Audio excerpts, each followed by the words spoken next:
A man is stabbed to death during a fight at a central Kentucky home. This afternoon, we're hearing from his family. Students and staff here at Mason County Intermediate Schools are mourning the loss of one of their own that was killed in yesterday's deadly fire. A building collapse sends 3 people to the hospital. Tracking, alerting, protecting. This is WKYT News at 5. A stabbing ends with 1 man dead and another in jail. It happened at a home on Crest Court in Bourbon County last night. The victim's family says he went there to visit his daughter when he was attacked. The suspect was caught near the scene about a half an hour later. WKYT's Victor Puente has more in our top story at 5. That stabbing last night left 1 man dead and a second charged with murder. According to court records, the victim shouldn't have been at this home. His family says he was stabbed in the back. Jonathan Scaff's family says he was at the home of his estranged wife last night to discuss custody of their daughter. Paris police say while he was there, his wife's boyfriend, Daniel Martin, attacked Scaff, stabbing him multiple times and killing him. Police say it took them more than an hour to find Martin, who was hiding beneath a truck about 3/4 of a mile away. He's charged with murder and tampering with physical evidence. Court records show police had been to that home on Crest Court before. In July, Scaff was arrested and charged with assault. Police say he admitted to hitting his wife. The conditions of his bond included having no contact with her and staying away from that home. His family didn't want to discuss how he died, but did say he was trying to be a good father to his 18-month-old daughter. Amazing father. Couldn't ask for a better dad. He devoted his life to her. I mean, that's all he was about, was Summer. Scaff's family says they need help paying for his funeral. They've set up a fund in his name at the People's Bank in Berea. In Bourbon County, Victor Puente, WKYT. Scaff's family says he was a former volunteer firefighter in Berea and a former Navy sailor. Students taking time out today to remember a classmate killed in a fire. 5 people, including a mother and 3 of her children, all died when an apartment building on West 2nd Street in Maysville caught fire Monday night.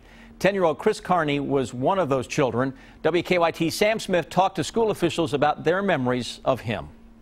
The flag here at Mason County Intermediate School is at half staff because one of their own was killed in that fire. Chris was a special young man. He was a point of light. 10-year-old Chris Kearney, his mother, and 2 of his siblings died yesterday.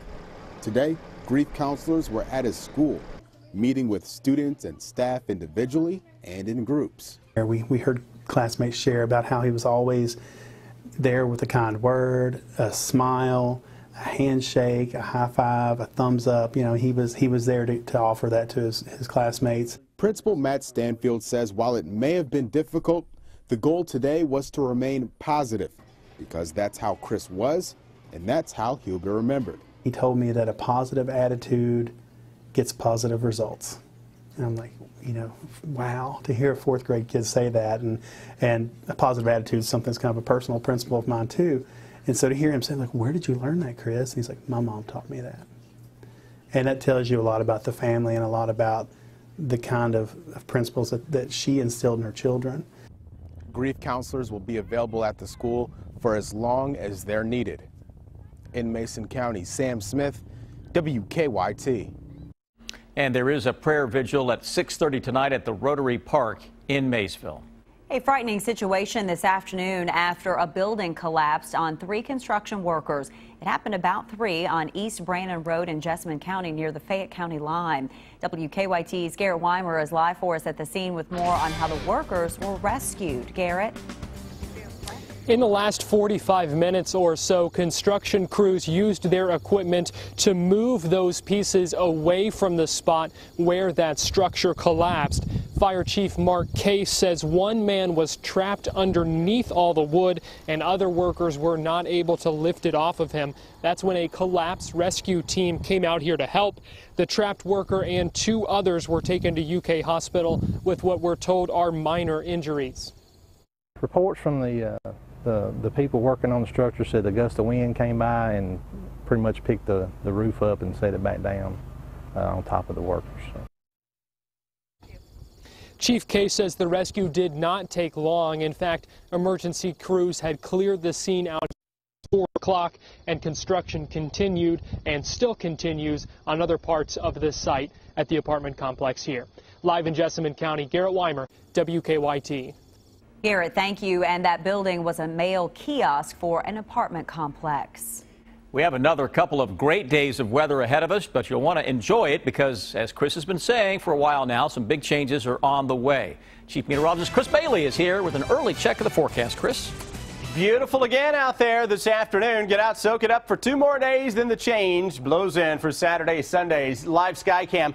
Fall colors meeting a blue late October sky here in the Bluegrass State. Gusty winds out there today, only 15 to 20 miles per hour. Right now at the station from the southwest at 12, we're down to 72 degrees. Humidity a little higher than yesterday, but overall it is still on the low side. Temperatures across the entire region, low 70s into central and eastern Kentucky. You get west of Owensboro, we've been hitting 80. Into the western part of Kentucky. Defender has nothing going on locally. High pressure in control of our weather again for a couple more days. Then this big front that is off to our west will actually get a little boost from another system that is developing to the south of Denver. That is bringing severe thunderstorms and snow into parts of the desert southwest and southern Rockies. That brings the weekend change to town as a cold front arrives.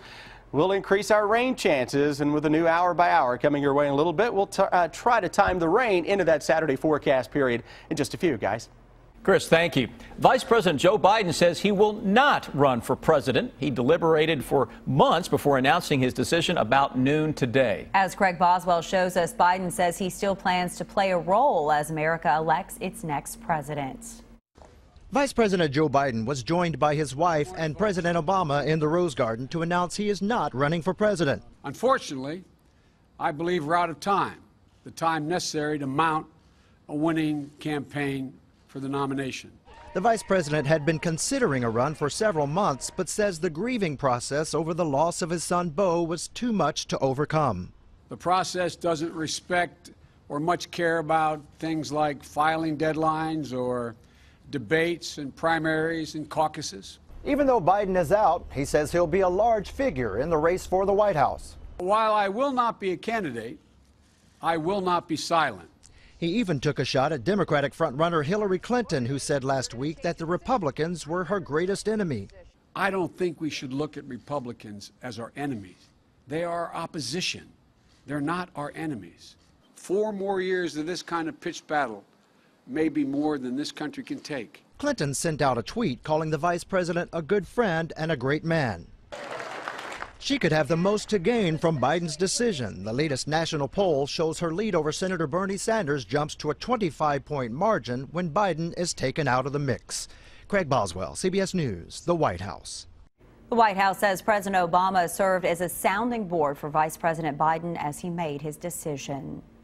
The case against a man charged in a jail inmate's death has been dismissed. Our county-by-county coverage begins in Jessamine County.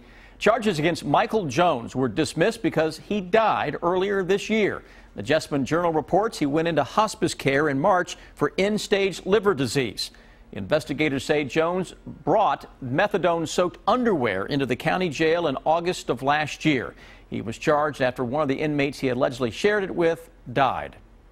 Deputies captured 2 men suspected of trying to sell stolen items. Michael King and Philip Cody Parsons are accused of stealing items from a home in Paintsville, then taking them to Magoffin County to pawn them. Both are charged with receiving stolen property in Magoffin County. Charges are pending in Johnson County. SEC Media Days took place today. While there are plenty of headlines out of the SEC, a story making news in another conference came up. UK coach John Calipari was asked about the University of Louisville basketball recruiting scandal and head coach Rick Pitino. WKYT's Lee K. Howard has more from Charlotte, North Carolina. As the Louisville basketball scandal continues to dominate the headlines, it's been a hot topic of discussion here at the SEC tip-off in Charlotte. Now, a week ago, John Calipari said that he didn't believe Rick Pitino would have known what allegedly went on in his program. But today he was asked, how much should head coaches be responsible for knowing everything that goes on their watch? The way it is now, we are, and it started in 2008 with the term strict liability. we all kind of accepted that's the way it was. But now that we're going down that road, I think it's a discussion coaches have to have. If something happens with your staff, something happens on your campus, something happens that it's obvious you should be overseeing. That's one thing, but there are other things that happen outside your purview, and that's a discussion coaches have to have. And many other coaches echoed those same sentiments, that it is very difficult for a head coach to know everything that's going on, but ultimately they are held accountable. Here at the SEC tip-off in Charlotte, Lee K. Howard, WKYT. A former escort claims 5 former recruits and players attended parties at U of L's basketball dorm involving strippers and sex. Coach Rick Pitino has said he knew nothing of the alleged activities. Republicans are moving closer to choosing a new Speaker of the House. Congressman Paul Ryan has agreed to run, but only under certain conditions. Ryan has asked Republicans to unite behind him by Friday, or he says he will back out. The House Freedom Caucus, which helped push current Speaker John Boehner into retirement, still has to decide if it will support Ryan. He set a list of demands that may be impossible for the Congress to reach. He clearly doesn't want to do the job and wants to be drafted, and here's the list of demands. But I want a speaker that serves the membership, not the other way around. House Republicans will vote in private for a new House Speaker 1 week from today. The entire House will vote the next day on October 29th. Syrian President Bashar al-Assad made a visit to Moscow this morning. He met with Russian President Vladimir Putin to thank him for his support in Syria's civil war. Russia says it intends to attack ISIS with airstrikes, but so far the bombings have targeted groups the U.S. is supporting. Critics, including the U.S., say Moscow's military intervention is likely to inflame the violence. A reward in a string of church arsons has now reached $9,000. Someone has been setting fire to churches in predominantly black neighborhoods in the St. Louis area. There have been 6 fires since October 8th. So far, all of the churches have been empty when the fires happened. Firefighters want to stop the culprit before it's too late. There's a very alarming pattern to these fires, and we don't want them to get out of hand. Investigators think whoever is behind the fires is struggling with stress and trying to send a message. Someone stole $14,000 in tools from a construction site. The theft happened on Huntley Place sometime over the weekend. Lexington police say someone damaged storage boxes to get to plumbing and electrical tools.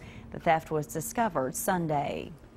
A Lexington restaurant is helping a charity hard hit by Hurricane Joaquin.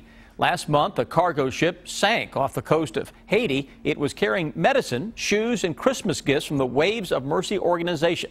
The group spent the last year collecting the supplies. All 3 Saw Good locations in Lexington will donate 50% of sales tonight to Waves of Mercy. The fundraiser goes until 9 o'clock tonight. It is time now for better living, health, education, and consumer news that impacts your life. A recall alert involving Toyota. The company is recalling 6.5 million cars because power window switches can short circuit and catch fire. The affected cars were made between 2005 and 2012. They include the Camry, Corolla, Yaris, Matrix, several SUVs, and the Scion XB and XD models. There have been 11 reports of the door trim burning and 1 person who burned their hand. If you want a healthier brain, a new study finds you should follow a Mediterranean diet. Danielle Nottingham shows us the benefits.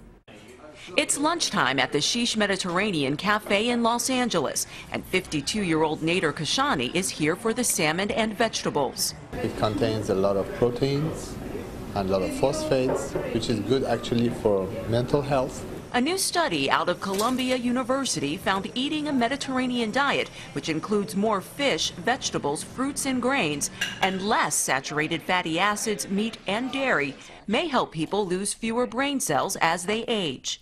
Dr. Yian Gu monitored the diets of nearly 700 people with an average age of 80 and found those who followed a Mediterranean diet had larger brain volume than those who did not.